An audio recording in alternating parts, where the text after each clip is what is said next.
Thank you. Thank you for the introduction.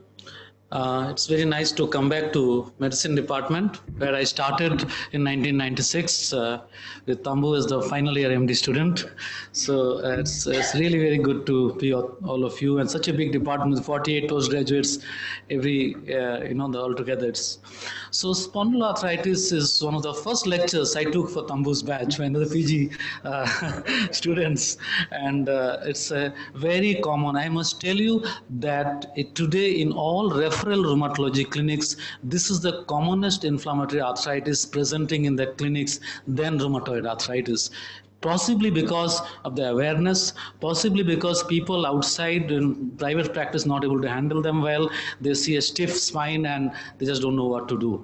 So broadly, spondyloarthritis, as you know, this is all familiar with. The ankylosing spondylitis is the prototype. The remaining are called, some people call it secondary ankylosing spondylitis, or you can just call them as a overall they're spondyloarthritis, with ankylosing spondylitis being prototype. You can have psoriatic spondyloarthritis variety, you can have a reactive arthritis, classical ones are spondyloarthritis type, you can have IBD associated arthropathy, you have something called ERA, enthesopathy related arthritis in juvenile rheumatoid arthritis or juvenile chronic arthritis, and non-differentiated spondyloarthritis where you do not have where you do not have all the classical criteria fulfilled, but it is a SPA.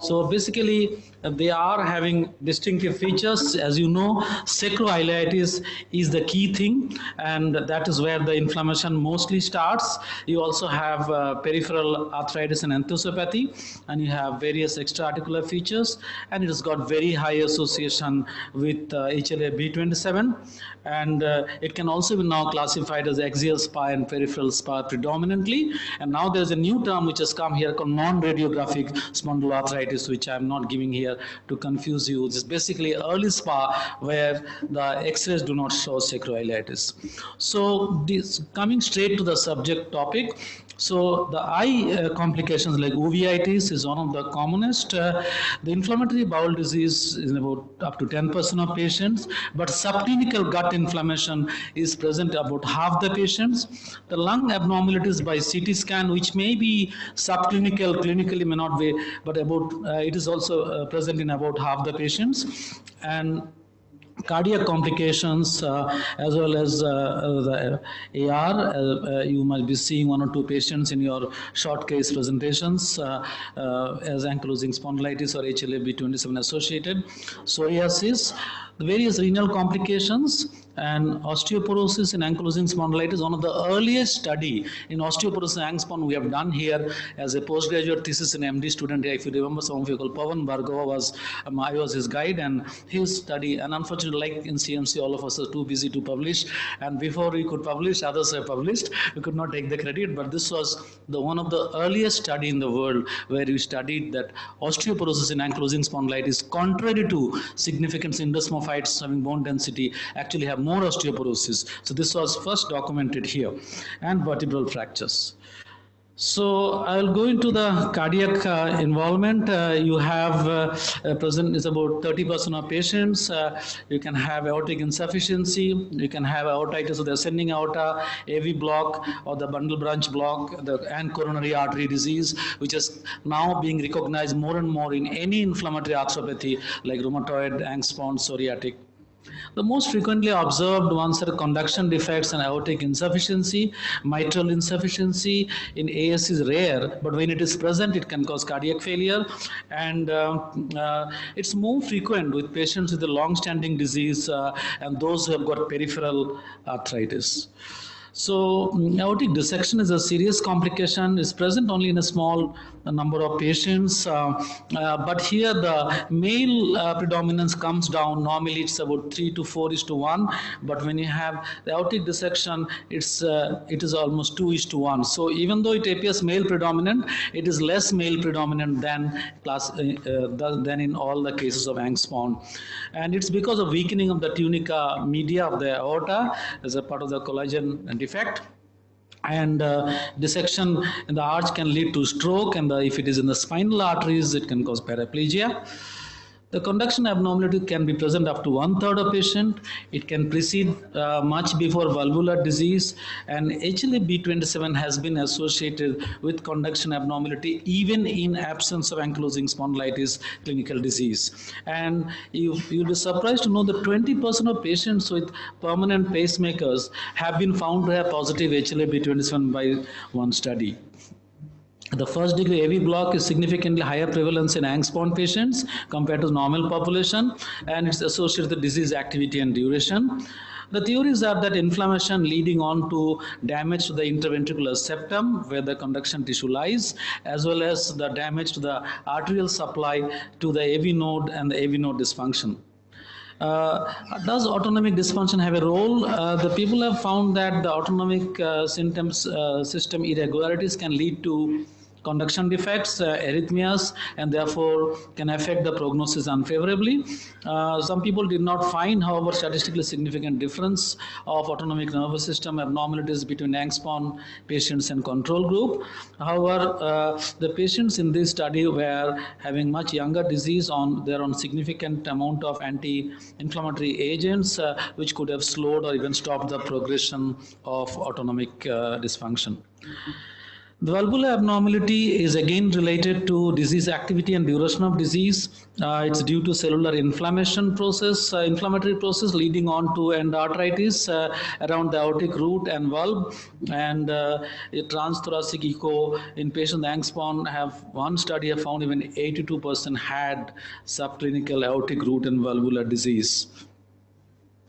The systolic and diastolic dysfunction is also reported in angst, whether it is due to primary involvement of the cardiac myocytes or secondary to aortic or valvular involvement is not clear. As I told you, ischemic heart disease, now rheumatoid arthritis is thought to be an independent risk factor for coronary artery disease, just like diabetes and hypertension. And now people are finding the same thing is applicable to all inflammatory rheumatic diseases, including psoriatic arthritis and ankylosing spondylitis. And it's thought to be because of systemic inflammation, which increases the prevalence of traditional cardiovascular risk factors, including dyslipidemia, etc. The patients with, in a Swedish study, patients with angst were at 30 to 50% higher risk of incident cardiovascular events. The coronary artery disease, again, as I've told you, the inflammation is the root cause, and it causes impaired endothelial dysfunction, leading on to atherogenesis, and higher level of TNF alpha also cause endothelial dysfunction. Treatment-related side effects of NSAIDs, earlier it was thought to be COX-2 inhibitors, but now they find that every NSAID also have a negative effect on coronary vasculature. So the red flags for the serious events in angst are the chest pain. If it develops in an at-risk individual, you should always consider aortic dissection in the setting of ankylosing spondylitis. And the cardiological examination must be done in individuals with long-standing angst, even in simple HLA-B27 positive state, come with some other illness, or if you have found they have no clear angst, but they are HLA-B27 positive state. The cardiac involvement may also occur before the emergence of clinical findings of angst. Now the pulmonary complications, as I've told you, the subclinical is quite high. The prevalence of lung involvement was compared in HRCT, and the CT revealed abnormalities in almost half the patients where the plain radiography could not pick up. However, out of all this, out of all these, upper lobe fibrosis and bronchiectasis seem to be related to the longer duration of disease, and possibly that is related to the disease rather than all the other features. Some of you may be knowing the angst with upper lobe fibrosis are also called Marie-Strumpel disease, and it's a name given to the finding of upper lobe fibrosis. So the chest wall disease has also been described, and angst patients have restrictive chest wall movement because of the fusion of costovertebral joints and the thoracic spine. It's possibly because of the enthesopathy sites getting calcified. The also enthesopathy of the manubrial sternal symphysis and sternoclavicular joint is present in half the patients of Angspon, restricting the chest wall movement. The apical fibrobullous disease, as I was mentioning to you, is present in up to 30% of patients. It's predominantly a male disease. It is 50:1 going by the reported publications, and though they start unilaterally or asymmetric, they can become eventually bilateral, and usually it is typically clinically silent. And hemoptysis can happen in those with bronchiectasis or intracavitary mycetoma. These fibrobullous lesions are susceptible to infections, so they can get super infections mainly with mycobacterial and fungal infections in up to 1/3 of these patients with fibrobullous lesions in Angspon. And people have found that Aspergillus fumigatus is also a significant organism in one series. The spontaneous pneumothorax has been also found in a very small number of patients, and in a retrospective 28 patients, only 3 of them are found to have pneumothorax, but all these patients are smokers and they had lean body mass. Obstructive sleep apnea has been also described in about 20% of patients in one series, and it's thought to be 3 times higher with those with disease duration of more than 5 years as compared with shorter disease duration. The mechanisms can be again restrictive pulmonary disease, which I have just mentioned to you, obstruction of the oropharyngeal airway because of the temporomandibular joint involvement, or it can be because of compression of the medullary respiratory centers by cervical spine disease. The medications related adverse effect also can give us reactivation of latent TB, like you know with TNF blockers. There's also controversial data on risk of infliximab worsening lung fibrosis, but these are very small series and they are not very powerful evidence. But however, reactivation of latent TB is a real possibility if the choice of subject before giving TNF blocker has been poor. So there is no treatment for these lung conditions, and usually treat the specific organism, TB or fungus, whatever the case may be. Surgical excision very rarely, unless there is a severe hemoptysis, it's not done. And thoracotomy and lobectomy may be complicated by bronchial pleural fistula and chronic empyema in half the cases where they were attempted. Spinal and neurological complications very important.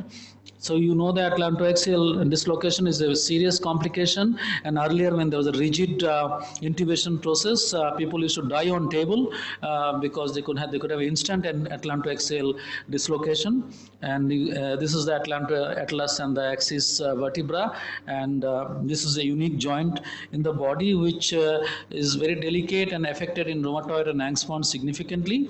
And if we are familiar with the anatomy, we know how susceptible is the spinal cord and the high cervical cord there. So normally the incidence is only about 2%, but it's really a real complication when you have very subtle features like occipital headache or minor long tract signs. You must see carefully, as this can give rise to serious and permanent paraplegia or even death. The tenosynovitis of the transverse ligament course around the posterior portion of odontoid decreases the space available for upper cervical cord. That is one mechanism. Other is the laxity of the transverse ligament. Other is C1 can move forward on neck flexion and reduce the diameter of spinal canal and compress the upper cervical canal. That's why in patients of Angspon, we try to tell them that you have to avoid flexion movement as much as possible. So there are 5 types of atlantoaxial subluxation. It can be anterior, posterior, lateral, cranial settling or cervical impaction, and subaxial dislocation. And this is how you can see, but what we see is this gap. All of us are familiar in the X-ray. If it is more than 3 millimeter, it is a atlantoaxial dislocation, and in a plain radiography, but usually it is very advanced disease. By that time, the risk of causing cord compression is very high, and it may need sometimes surgical intervention. The chronic microfractures are especially the insufficiency fractures and the Anderson lesions occur quite late in the disease, and it occurs in areas of the spine that are still capable of mobility, and spine becomes over dependent on these sites of movement because others are fixed, and these biomechanical stresses cause microfractures and leads to pseudoarthrosis. And there can be acute traumatic fracture, the lifetime incidence from 4 to 18%. The incidence of fractures increases with the disease duration, and cervical spine fractures are frequently reported in patients with Angstpon, are more common than thoracolumbar injuries. So this is one thing I would like to say. Earlier, about 15-20 years back, they were almost all of them are diagnosed initially as vertebral osteomyelitis or infective etiology or discitis. So this is how you can see here. The large arrow indicates fracture through the ossified disc, and the small arrow indicates the extension of the fracture through the posterior elements. You can also have kyphosis, and the spine becomes increasingly kyphotic. About half the patients with Angstpon eventually can develop kyphosis. The loss of anterior vertebral height, wedging of intervertebral disc, the disease activity, and degree of radiographically demonstrated damage all have been found to contribute to kyphosis. As I told you, osteoporosis is one of the major complications of ankylosing spondylitis, which appears very paradoxical because you have syndesmophytes which should give rise to increased bone density, but in spite of that there is osteoporosis, and it is seen in lumbar spine in early Angstpon where there is a good mobility and no peripheral osteoporosis. The axial osteoporosis is linked to early inflammatory events. Patients with early Angstpon and mild osteoporosis have a fracture prevalence rate 5 times than the normal population, and the factors contributing to increased rates of vertebral fractures include the males, the long-standing disease, and the decreased mobility. The DEXA scan may be falsely negative sometimes because of the syndesmophytes, so you should possibly do a lateral DEXA. When you order the DEXA, you must tell them to do that. The spinal stenosis and the cauda syndrome is another dreaded complications. It usually develops late in the course of Angstpon when the inflammatory activity is not that active, and it is often thought to be due to spinal arachnoiditis related compression and thickened dura mater arachnoiditis, adherent ligamentum flavum, and the intradural adhesions are something which surgeons find intraop. So what I was talking about, Anderson's lesion, you can see the figure A, which has got lesions which may originate from the inflammation combined with fusion segments, and you have the vertebra B, which shows the last mobile segment fracture through the ankylosed disc, and then you have the C, which was fractured through the vertebral body. And you have the D here, which shows the characteristic Anderson lesion, which is developed without kyphotic deformity. And you have finally a characteristic Anderson lesion with kyphotic deformity. So this is how they appear in the X-ray, and you can see the CT image here, and also the lesion extends into the posterior element, and it has resulted in narrowing of the spinal canal. It is T1 weighted MRI, you can see here, and it shows that L1, L2 level, it has got reduced signal intensity, and T2 image shows destructive zone, which is surrounded by area with reduced signal intensity on both sides. So it has to be differentiated from infective spondylodiscitis. Almost always they were diagnosed 15 years back as infective causes, and they were given unnecessarily antibiotics. Lack of extension in the adjacent soft tissue, lack of hyperintensity on T2 sequence, and no bone marrow edema are the points favoring Angstpon Anderson lesions. How do you manage? There is no role of blood investigations. Biopsy only if you are desperate to rule out infection, you are not sure about it. Individualized treatment, conservative treatment, followed by stabilization by brace. NSAIDs for symptomatic relief and TNF inhibitors can be tried, but there is no data that it can heal the Anderson lesion. Now the renal complications, so these are the three renal complications. You have Angstrom patient, analgesic nephropathy, amyloidosis, and glomerulonephritis, mainly IgA nephropathy. So this is a small series where they have reported IgA nephropathy in good number of patients, as well as glomerulonephritis, as well as a few patients with analgesic nephropathy and amyloidosis. This is a large series and shows that 8%, large series of almost 681 patients, 8% had abnormal urinary findings, and those 8 were thought to be having IgA nephropathy. And what they found is, although amyloidosis is seen with a longer duration of disease, the mean duration was only 3 years. So unlike what we believe that the amyloidosis comes after 10 years and 15 years, it can come quite early in ankylosing spondylitis. And serum levels of uric acid and IgA can predict renal involvement in Angstrom. So this is a study from India. It's not a very well-designed study, and it has looked at, compared the renal function in Angstrom with healthy controls, and they have found quite an unusual number of patients with having abnormal renal function. Younger patients, hematuria was in 20% of patients, and high proportion of patients raised creatinine. I have 5 minutes. Okay. Renal amyloidosis is a complication. We have seen a couple of patients here with significantly nephrotic range proteinuria. And what was good news is, as early as 2005, when the TNF blockers first came to India, it was completely reverted back to normal from 6 gram proteinuria to nothing in 3 or 4 doses of infliximab. And so this is a good news for most renal amyloidosis, which happens in inflammatory arthropathies. The risk factors are the longer disease duration, early onset of disease, younger age. That patient I was talking about was a child of JIA, and presence severe articular and spinal involvement, high globulin level, and erosive peripheral arthritis. The treatment is usually symptomatic. People used to treat with colchicine, but as you see here, etanercept have given a good response in a series reported here. The IgA nephropathy again has been reported in some series.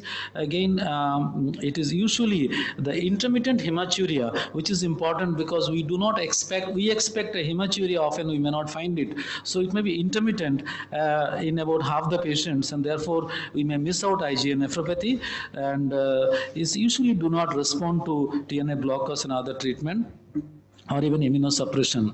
IgA nephropathy is, as I've told you, do not get controlled by TNF blockers. So these are other patients reported where they have tried TNF blockers successfully, but most people do not find TNF blockers useful for IgA nephropathy. So eye involvement, as uveitis is the most common complication in all types of spondyloarthropathies.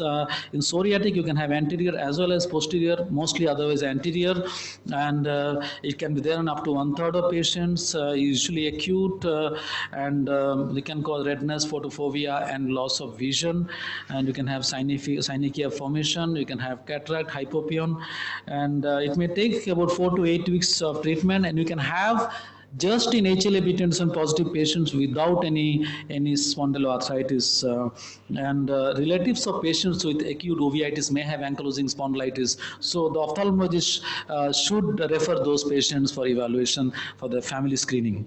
So this is a keratic punctate precipitate, or KPs, and you can also see the posterior synechiae formation here.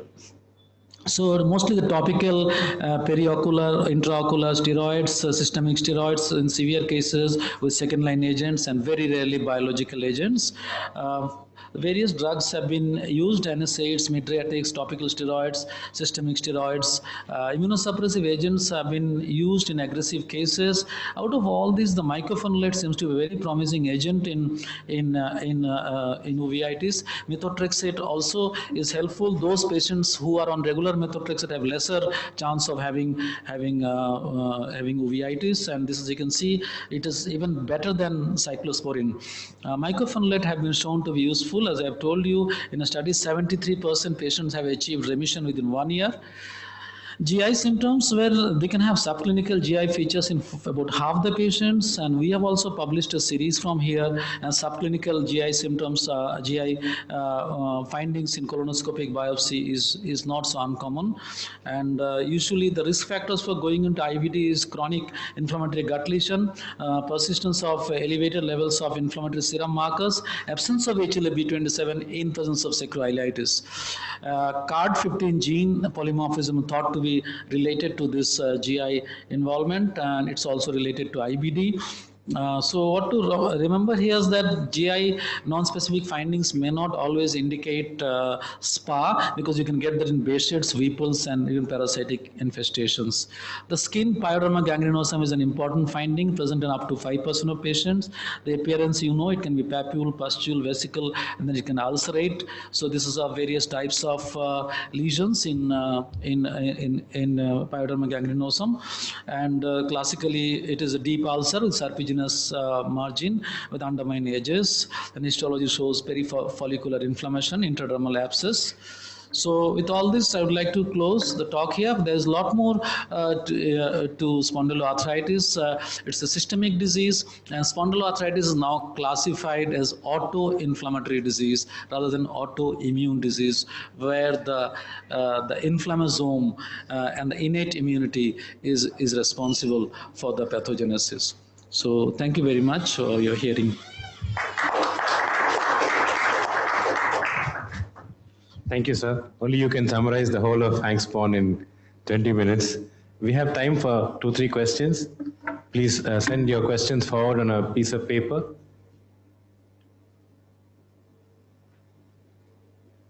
So how long do you give immunosuppressive therapy? Suppose you give infliximab, etanercept. Is there an end point for giving them in HANK-SPON? Very good question, Tambu, you asked. As you know, the evidence-based medicine is completely in the hand of industry, and every dose has been decided by them with vested interests. Nobody has told that the 1000 milligram of rituximab is superior to 500 milligram or even 100 milligram.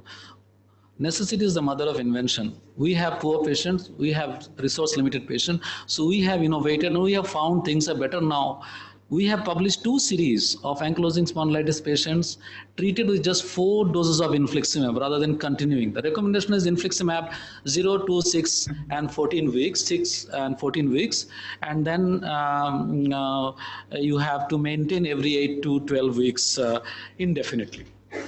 Now what happens is, this is not founded by a great evidence. It is a very suspicious strategy. So what we do is we give 4 doses and maintain on sulfasalazine methotrexate. And we have documented and published and shown that even after 1 year of stopping the biologics, they maintain more than 50% of the benefits on standard drugs.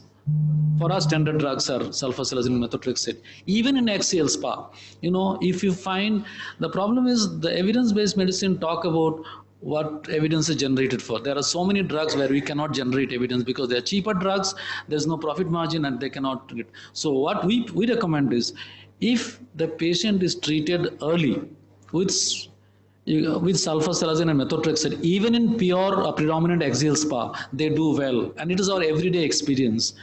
We have now just done a cohort study, we are involved in that, and Dr. Arvind did that study, and we are in the process of writing the paper, and we have found a similar thing. More than 50% patients benefit objectively with sulfasalazine methotrexate.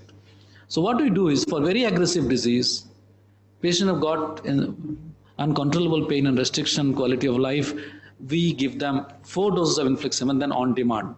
We have also done economic analysis. The second study was published, and we have shown we save for every patient more than 1 lakh rupees per year by not giving that, even though prices come down.